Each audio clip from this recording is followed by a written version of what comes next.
오후 예배 오신 모든 분들을 축복하고 환영합니다. 이 오후에 날씨도 많이 따뜻해지고 나른해지고 또 졸릴 수도 있을 것 같아서 제가 퀴즈 하나를 준비해 봤습니다. 이 건강에 좋은 이 영양제 하나를 제가 소개해 드리려고 하는데요. 이 영양제는 무엇인지 맞춰 보시면 될 것 같습니다. 첫 번째입니다. 이 영양제는 이 혈액 순환을 촉진시켜주고 혈압을 낮춰주고 정신을 안정시켜줍니다. 두 번째입니다. 그래서 우리 안에 있는 화병, 우울증 예방에도 굉장히 좋다라고 합니다. 그리고 이것은 무엇보다 이 돈이 들지 않습니다. 왜냐하면 나 자신에게만 솔직해진다면 우리 몸에서 얼마든지 얻을 수 있는 것이기 때문입니다. 여러분, 이 영양제는 무엇일까요? 사랑, 신구약 뭐 여러 가지 나오는데요. 오늘 주보를 보면 어느 정도 힌트를 알 수 있습니다. 바로 울음, 눈물이라고 합니다. 예. 그것도 이렇게 똑똑똑 이렇게 흘리는 눈물이 아니라요. 오열을 말합니다. 가능하다면 세게, 크게, 오랫동안 우는 그 울음이 우리들에게 그런 영양제가 된다라는 것이죠. 그래서 실제로 일본에서 이 오열과라는 진료 과목이 생길 정도라고 합니다.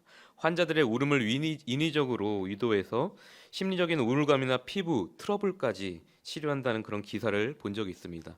또 미국에서도 이 프라이멀 테라피라고 해가지고요, 이 눈물을 흘리게 해서 어린 시절에 있던 그 내면의 상처, 그 근원적인 것을 아물게 하는 그런 심리 치료 요법도 있다고 합니다. 울어야 삽니다라는 책을 쓴 저자 외과 전문의 이병욱 박사님은요, 책 제목대로 우리는 울어야 살 수 있다라고 주장을 하면서 우리가 기왕 울 거면 이 똑똑똑 눈물 흘리는 정도가 아니라 이 횡격막이 떨리도록 크게, 세게, 오래 울어라라고 이 책에서 말하고 있습니다. 그래야 이 우리 안에 있던 울분이 씻겨 나가고 또 마음이 안정되고 신체 기능이 이게 원활해진다라는 것이죠. 그만큼 우리 눈에서 나오는 이 눈물의 효과는 굉장히 어마어마합니다. 과연 왜 그럴까요? 왜냐하면 우리가 흘리는 이 눈물, 이 감정의 눈물 안에는요, 이 카테코라민이라는 이 스트레스 호르몬이 있는데 우리가 눈물을 흘리면서 이 성분이 함께 배출된다고 합니다. 그래서 이 부교감 신경계를 자극해서 이 호흡과 또 스트레스 호르몬이 줄어들고 또 우리의 행복 호르몬이라고 불리는 엔돌핀과 옥시토신이 분비가 많이 나온다고 합니다. 그래서 우리가 울어야지 살 수 있다라는 것이죠. 정리하면 우리는 이 스트레스로부터 우리의 몸과 마음을 회복되려면 가장 좋은 이 스트레스 해소법은 그 어느 것도 아니라 그냥 마음 터놓을 수 있는 한 사람을 앞에 두고 그냥 실컷 엉엉엉 울면 된다라는 것이죠. 그래서 여러분, 문제는 무엇입니까? 우리가 남들 앞에서 울었던 경험이 있으십니까? 예전 어렸을 때나 그랬지 우리가 성인이 되고 나서부터는 사실 잘 울지 않습니다. 최근에 누군가 앞에서 통곡하면서 울어본 경험이 있으십니까? 보통 우리 사회에서 눈물은 나쁘다, 참아야 한다, 남한테 보이면 안 된다, 남한테 들키면 안 되는 것이다라는 인식이 있습니다. 남들 앞에서 보이면 듣게 되는 비난이 있습니다. 편견들이 있습니다. 그거 성숙하지 못한 거야. 징징거리지 좀 마. 넌 나이가 몇 살인데 하면서 아직도 어리네. 이런 비난들을 듣게 될까 봐 우리는 눈물을 감추고 숨긴다라는 것이죠. 근데 여러분, 정말 이 눈물은 자연스러운 그런 감정 표현인데 이 다른 감정들보다 부정적 인식이 강해서 사람들은 눈물을 감추려고만 한다라는 것이죠. 우리 대한민국에서도요. 그래서 이 웃음 치료가 아니라 이 울음 치료 센터가 새로 생겼다라는 기사를 본 적이 있습니다. 바로 이 TT존이라는 센터를 들어본 적 있으십니까? TT존. 이 눈물 흘리는 이 알파벳 T자와 똑같다고 해서 TT존이라고 하는데요. 이곳에 입장하려면 어느 정도 진단을 받은 후에 이 자신의 연령대와 상담 내용에 따른 맞춤형 영상을 시청하게 되면서 그 안에서 혼자 막 엉엉 우는 그런 치료법이 생겼다고 합니다. 여러분, 이곳에 누가 가장 많이 오는지 아십니까? 바로 울고 싶어도 울지 못하는, 또 힘들어도 힘들다고 말하지 못하는 이 중년 남성들이 많이 온다고 합니다. 그리고 또 두 번째로는 이 취업 준비생들이 그렇게 많이 온다고 합니다. 힘들어도 힘들다고 말하지 못하고 울고 싶어도 울지 못하는 그런 사람들이 이곳을 많이 찾는다고 하죠. 얼마나 울음에 대한 이 인식이 우리나라에 안 좋으면 이렇게 숨어서 펑펑 우는 치료센터까지 생겼겠습니까? 다시 한번 여러분들에게 질문 드리고 싶습니다. 여러분들은 최근에 울어본 경험을 한 적이 있으십니까? 특히나 삶의 연륜이 쌓여갈 때마다 이 삶의 무게는 무거워지는데 그 감정을 어떻게 쏟아내고 정신을 관리할 줄 모르는 우리 대한민국 사람들, 어른이 되면 될수록 울음이 사라지는 것이 사실이긴 합니다. 제가 오늘 이 설교 초반에 왜 울음에 대해서 이야기를 하냐면 오늘 본문에서도 예수님께서 우셨다라고 이게 표현되었기 때문입니다. 그것도 그냥 헬라어 원어로 보면요, 그냥 눈물을 또르르 흘린 정도가 아니라 이 횡격막이 울릴 정도로 통곡을 하면서 소리를 내면서 울었다라고 성경에서 말하고 있습니다. 성경에서 예수님이 우셨다라는 표현이 이 세 군데 나옵니다. 제 생각에는 아무래도 더 많이 우셨던 우리 예수님일 것 같은데 성경에서는 이 세 군데를 기록되어 있는데, 첫 번째로는요, 이 나사로가 죽었을 때 예수님께서 눈물을 흘리셨다라고 기록되어 있고요. 두 번째는 오늘 본문 말씀이죠. 예루살렘에 입성하셔서 예수님께서 그 예루살렘 성을 보면서 우셨습니다. 그리고 마지막 세 번째는 이 겟셋만의 기도, 거기서 예수님께 기도하면서 우셨다라고 성경에 기록되어 있습니다. 오늘은 예수님께서 왜 눈물을 흘리셨는지, 또 그 눈물의 의미는 무엇이었는지 살펴보면서 우리 그리스도인들은 참된 제자로 이 시대를 살아가고 있는 우리들은 어떤 눈물을 흘리며 살아가야 하는지에 대해서 이 사순절 기간에 함께 그 은혜를 나눠보고자 합니다. 먼저 첫 번째, 예수님께서 흘리셨던 눈물의 이유 첫 번째는요, 바로 자신을 위한 솔직한 눈물이었다라는 것을 우리가 기억하길 소망합니다. 먼저 아까 말했던 겟셋만의 기도, 그 장면을 한번 살펴볼 텐데요. 누가복음 22장 42절에서는 예수님께서는 이렇게 기도하십니다. 이르시되 아버지여, 만일 아버지의 뜻이거든 이 잔을 내게서 옮기시옵소서. 이 세 번역 성경에서는요, 이 잔을 거두어 주십시오라고 더 솔직하게 기도하고 있습니다. 그런데 히브리서 5장 7절 말씀에 가면요, 이 겟셋만의 기도, 이것을 이렇게 설명하고 있습니다. 심한 통곡과 눈물로 간구와 소원을 울렸고, 심한 통곡과 눈물로 간구와 소원을 올렸고 그의 경외하심을 인하여 들으심을 얻었느니라. 여러분, 예수님께서는 왜 이렇게 울면서 통곡하면서 기도를 하셨을까요? 예수님께서는 태초 전부터, 아니 영원 전부터 이 온전한 삼위일체로서 성부 하나님과 또 성령 하나님과 온전히 하나 되셨고, 성부 하나님 아버지 하나님과 한 번도 단절되었던 적이, 분리되었던 적이 없던 분이셨습니다. 예수님이셨습니다.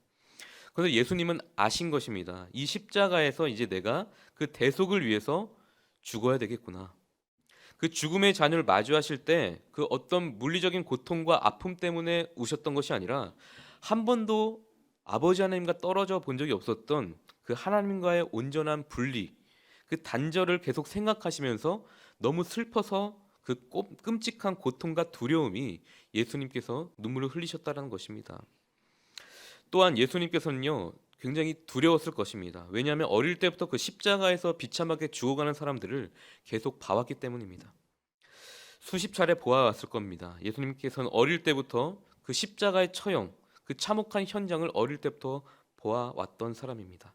그 사실을 알았기에 아버지, 이 잔을 내게서 옮기시옵소서라고 솔직하게 기도했던 것이죠. 물론 그 이후에 이런 기도가 있습니다. 그러나 내 원대로 마옵시고 아버지의 원대로 되기를 원합니다. 이 기도가 사실 진짜 기도죠. 이게 성숙한 기도고 결국 우리가 앞으로 나아가야 될 기도의 방향이 맞습니다. 그런데 여러분, 예수님께서는 그 전에 자기 감정에 충실해서 그게 솔직하게 자신을 위해서 기도했다라는 것입니다. 여러분, 과연 이 감정에 충실한 것이 잘못된 것일까요? 저는 그렇지 않다고 생각합니다. 감정대로 흘러가는 대로 사는 것은 문제가 되지만 우리가 감정에 충실한 것은 문제가 아니고 또 죄도 결코 아닙니다. 자기 감정에 충실했던 예수님은 그렇게 솔직하게 눈물 흘리면서 통곡하면서 기도를 할 수 있었던 것이죠. 아까 초반에 울어야 삽니다라는 그 책에서, 그 책과 비롯해서 많은 심리 치료에서는요, 우리 안에 진정한 치유와 회복이 일어나기 위해서는 먼저 자기 수용이 일어나야 된다. 자기 객관화, 또 자기를 받아들여지는 것부터 그 치료가 시작되어야 된다라고 말합니다. 다시 말해서 자기 내면의 그 상처와 아픔을 잘 들여다보고 그 자기 감정에 충실했을 때 그 치료가 일어난다라는 것이죠. 그렇게 하지 못하는 이유는 내가 내 자신을 정말 사랑하지 못하고 그것보다 타인의 시선을 내가 더 집중하기 때문이라고 합니다. 감정이 그래서 억제되어 가고 억눌려 있게 되는 이 대한민국 사람들의 현실이라는 것입니다. 그것은 우리의 마음의 병, 스트레스만 더 쌓여간다라는 것이죠. 여러분 기억하시기 바랍니다. 예수님도요. 현재 감정에 충실하셨습니다. 그리고 울고 싶으면 우셨습니다. 그리고 하나님께 도와달라고 하면서 이 횡격막이 울릴 정도로 통곡하면서 솔직하게 자신을 위해서 기도하셨다라는 것이죠. 사랑하는 성도 여러분, 한 주간 우리도 예수님처럼 내 내면에 나 자신 내면에 집중해 보는 한 주가 되길 소망합니다. 내 감정에 솔직해져서 울고 싶으면 울고 눈물 흘리며 하나님께 매달리는 그런 한 주가 되길 소망합니다. 그렇게 울면서 통곡하며 하나님 앞에 눈물 흘리며 기도했을 때 우리 하나님께서는 정말 세상이 줄 수도 없고 알 수도 없고 알 수도 없는 그 평안과 위로로 진정한 치유와 안식으로 우리의 모든 슬픔을 해결해 주시리라 믿습니다. 그런데 우리의 기도와 눈물이 여기서 끝나면 안 되고 우리 한 단계 더 전진해야 됩니다. 바로 두 번째입니다. 다음 단계는요. 우리의 기도가 우리의 눈물이 나만을 위한 기도와 눈물이 되어서는 안 되고 바로 이웃과 그 주변 사람들을 위해서 이 공감의 눈물이 흘려져야 된다라는 것입니다. 예수님께서 눈물을 흘리신 이유는 바로 이 이웃을 향한 공감의 눈물이 있었다라는 것을 우리가 기억하길 소망합니다. 이번에는 아까도 말했던 나사로의 죽음 앞에서 우셨던 예수님의 그 본문을 요한복음 11장 33절에서 함께 보겠습니다. 예수께서 그가 우는 것과 또 함께 온 유대인들이 우는 것을 보시고 심령의 비통이 여기시고 불쌍히 여기사. 유대인들이 우는 것을 보시고 이 비통이 여기셨다라고 성경에 기록되어 있습니다. 여기서 비통이 여기셨다라는 것은요, 이 화가 날 정도로 울부짖었다라는 것이죠. 아까 말했다시피 이 통곡하면서 횡격막이 울릴 정도로 울었다는 것입니다.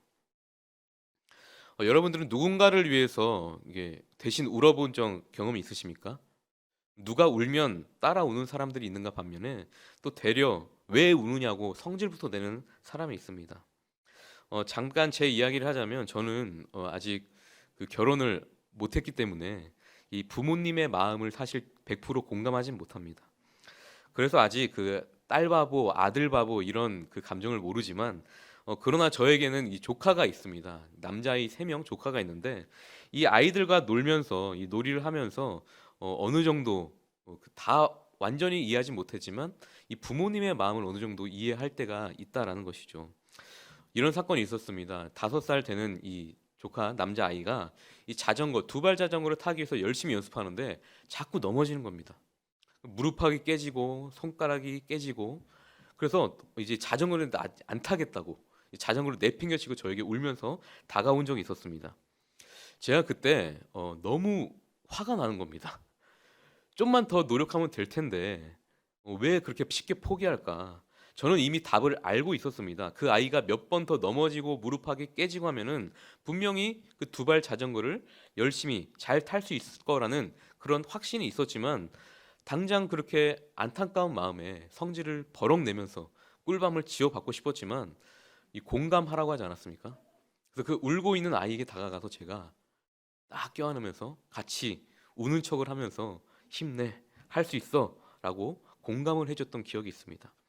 그 이후에 놀라운 일이 벌어졌습니다. 그 두발 자전거를 타지 못하던 그 아이가 한 몇 주 지나서 저에게 전화 와서 삼촌, 저 이제 자전거를 탈 수 있게 됐습니다 라는 말을 할 때 아, 내가 그때 공감을 참 잘해줬구나.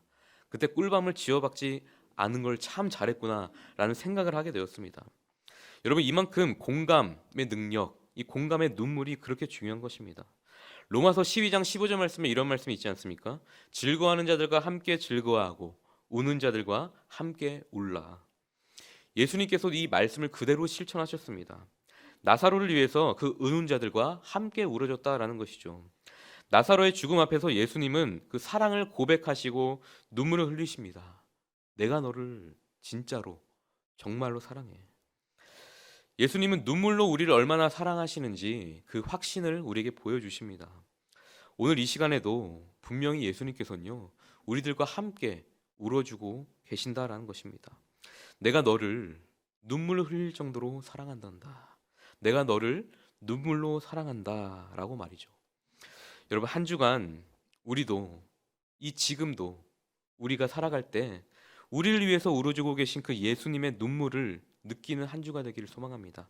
그리고 더 나아가서 우리도 그 예수님처럼 한 주간 우리의 삶 가운데서 예수님의 마음으로 누군가를 위해서 눈물로 함께 울어주는 우리 모두가 되기를 소망합니다. 여러분들이 함께 눈물을 흘려줬던 그 장소가 바로 곧 하나님의 나라가 될 줄 믿습니다. 이 마지막입니다. 그런데 여러분, 이상한 장면이 있는데 예수님께서 그렇게 눈물을 흘리셔 주셨습니다. 나사로를 위해서 공감은 해주셨지만 예수님께서는 아셨습니다. 나사로를 곧 살리실 거고 또 부활시킬 것을 말입니다. 그런데 예수님 왜 이렇게 슬퍼하면서 울으셨을까요? 분명히 부활시킬 것을 알고 계셨고 살아나셨을 걸 알았는데도 말입니다. 그 이유는요, 이 사람들의 생각과 예수님의 생각이 전혀 달랐기 때문에 울으셨던 것입니다. 먼저 이 나사로 죽음 사건을 다시 한번 보면요, 마르다와 마리아가 원하는 것은요, 그의 오랍이 나사로가 사는 것이었습니다. 그러나 예수님은 나사로의 죽음 앞에서 하나님의 영광이 드러나기 위해서 그 부활의 기쁨을 보기를 원하셨던 것이죠. 마르다와 마리아는 나사로가 사는 것에만 관심이 있었고 예수님께서는 더 나아가서 한 차원 더 나아가서 그 하나님의 영광을 위해서 부활의 기쁨을 맛보기를 원하셨던 것이죠. 요한복음 14장 4절 중에 나사로의 죽음을 소식을 알린 사람들에게 예수님이 이렇게 말씀하십니다. 이 병은 죽을 병이 아니다. 하나님의 영광을 위한 것이다. 그리고 이어서 11절 말씀, 제자들에게도 이렇게 똑같이 말씀하십니다. 이 친구 나사로가 지금 잠들어 있다. 그러나 내가 깨우러 가겠다. 그리고 마르다에게도 똑같이 말합니다. 23절, 요한복음 11장 23절에서 내 오라비가 다시 살아날 것이다 라고 말이죠. 그리고 나는 부활이요 생명이니 라고 말합니다. 이렇게 세 번이나 말했지만 그들은 아무도 믿지 않았습니다. 내 처한 상황과 상식, 경험에 이 종속되어서 하나님의 말씀을 믿지 못하는 그 불신앙 때문에 예수님께서는 슬퍼서 우셨다라는 것입니다. 여러분, 우리의 문제는 우리의 시간과 공간 속에서 이 모든 것을 해석하려고 하지만 예수님은 이 인간의 시 공간을 띄어서 역사하시는 분이라는 것을 우리 모두가 알지 않습니까? 그렇기 때문에 우리는 예수님의 그 눈물에 공감을 해야 됩니다. 세 번째입니다. 예수님께서 흘리셨던 그 예수님의 눈물을 통해 우리가 깨달아야 할 것은요, 바로 예수님의 그 눈물은 하나님을 향한 갈망의 눈물, 회개의 눈물이었다라는 것이죠. 그 예수님께서 흘리셨던 그 눈물을 통해서 우리가 하나님을 향한 갈망과 회개의 눈물이 우리 안에 있어야 된다라는 것입니다. 여러분, 오늘은 종려 주일입니다. 오늘 말씀에도 그러하듯이, 오늘 본문 말씀에도 그러했듯이 이렇게 오늘 말씀을 이렇게 하시죠. 가까이 오사 이 성을 보시고 우시며라고 시작됩니다. 여기서 말하는 가까이 오사라는 표현은요, 예수님께서 예루살렘 성에 가까이 오셨다 이런 표현이 아니고요, 이런 장소적인 개념이 아니라 이 헬라적인 표현으로 엥기조라는 뜻인데, 이것은 어떤 일이, 큰 일이, 징조가, 재난, 환란이 다가오고 있다라는 것을 말하고 있는 것입니다. 예수님께서는요, 알고 계셨습니다. 이 예루살렘에 앞으로 일어날 그 큰 재난을 말이죠. 돌 위에 돌 하나도 남기지 않을 만큼 폐허가 될 것이고, 또 그 정도가 아니라 이 성전 안에서 돼지 피가 뿌려지고 이방 신들에게 제사를 드리는 사람들이 나타날 것이다. 그래서 이 예루살렘 성전이 곧 무너질 것이다 라는 것을 예수님께서는 예언하고 계셨던 것입니다. 그리고 그것이 너무 슬퍼서 울고 계셨다라는 것이죠. 이어서 오늘 본문 42절 말씀을 보시면요, 이르시되 너도 오늘 평화에 관한 일에 알았더라면 좋을 뻔하였거니와 지금 내 눈에 숨겨졌도다. 평화에 관한 일을 너희들이 알았더라면 좋았더라 라고 말씀하시는 장면입니다. 여러분, 여기서 말하는 평화는요, 단순히 이 아무 근심 없는 그런 평안을 뜻하는 것이 아니라 이 관계적인 평화를 뜻하는 것입니다. 하나님과 우리 사이가 이 죄로 인해서 단절되는데 이 평화가 깨어져 버렸는데, 이 예수님께서는 그것을 애통해 하시면서 통곡하시면서 울었다라는 것입니다. 예수님께서는 자기 몸을 십자가에 던져 자기 몸을 찢겨 그 피로서 다시금 하나님과 인간 사이에 그 단절된 그 평화를 다시 만들고 싶었다라는 그 소망이 있었다라는 것이죠. 하지만 예수님께서는요, 그 백성들이 그 뜻을 알지 못한 것에 애통함을 느꼈다는 것이죠. 그들은 어떻게 했습니까? 호산나 다윗의 자손이여 라면서 이 예수님을 맞이했는데, 그 맞이했던 이유가 예수님을 인해서 자신들에게 무엇인가가 떨어질 것이다 라는 기대감으로 예수님을 맞이했다라는 것을 예수님을 아셨기 때문에, 그 마음을 아셨기 때문에 예수님께서는 애통하셨다라는 것입니다. 완전 이스라엘 백성들과 예수님의 생각, 또 마르다 마리아와 예수님의 생각처럼 우리의 생각과 예수님의 생각도 이렇게 동상이몽처럼 다르게 꿈꾸고 있지는 않습니까?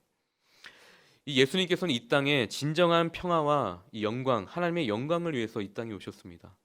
우리가 예수님을 믿는 목적은 무엇입니까? 단순히 이 이스라엘 백성들처럼, 마르다와 마리아처럼 예수님을 수단으로 생각하고, 예수님을 수단으로 생각하고 무엇인가 얻게 되는 그런 것으로 예수님을 믿고자 하는 분들이 계시지는 않습니까? 여러분, 예루살렘에 가보면 이 통곡의 벽이라고 있습니다. 통곡의 벽.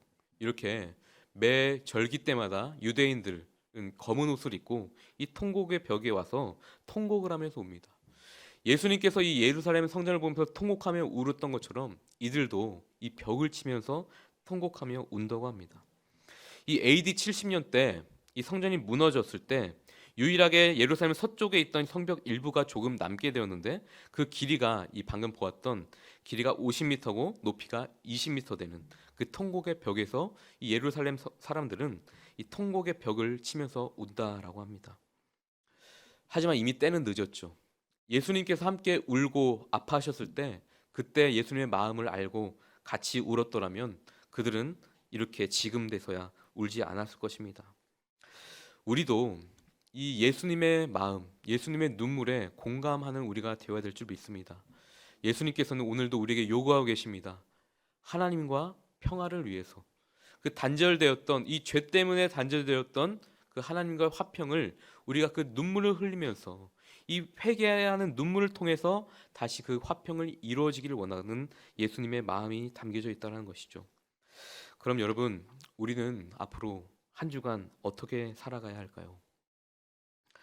찬송가 94장, 우리가 말씀 후에 함께 찬양할 이 주 예수보다 더 귀한 것은 없네, 이 찬양의 배경에 대해서 혹시 아십니까?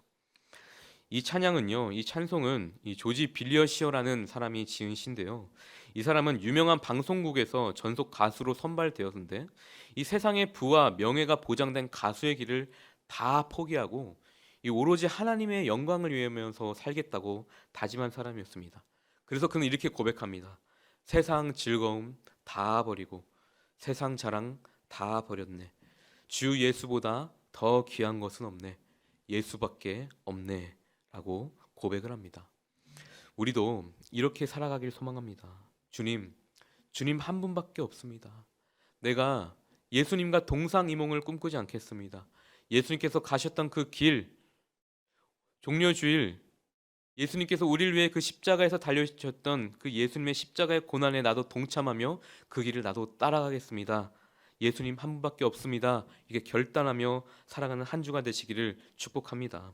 사랑하는 성도 여러분, 우리의 눈물이 너무 메말라 있지는 않습니까? 간절히 바라기는 우리의 눈물이 회복되기를 원합니다. 우리 눈물이 쏟아내기를 소망합니다.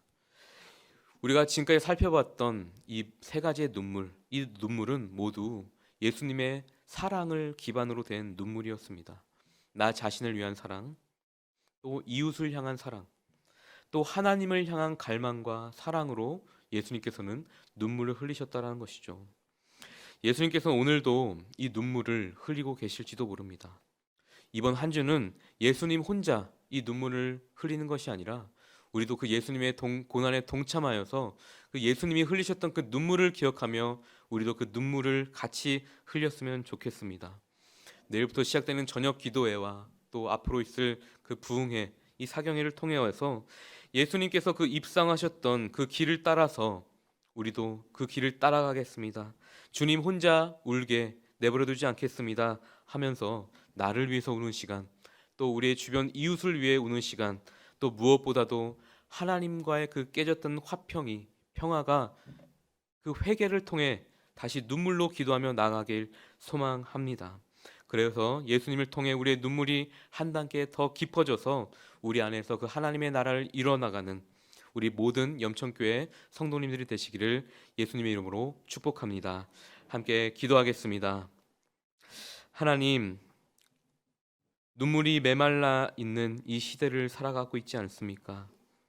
간절히 바라옵기는 우리 안에 교만, 불순종, 욕심, 이 모든 것들을 내려놓고 나 자신을 위한 눈물로 살아가게 하시고, 또 더 나아가 이웃을 향한 눈물로 살아가게 하시고, 무엇보다도 하나님 앞에 더 통회하며 자복하며 더 많은 눈물을 쏟아낼 수 있는 그런 한 주가 될 수 있도록 주여 인도하여 주시옵소서. 회개하고 구원받아 하나님이 주시는 복 가운데, 평안 가운데 살아갈 수 있도록 우리를 축복하여 주시옵소서. 이 모든 말씀 예수 그리스도 이름으로 기도합니다. 아멘.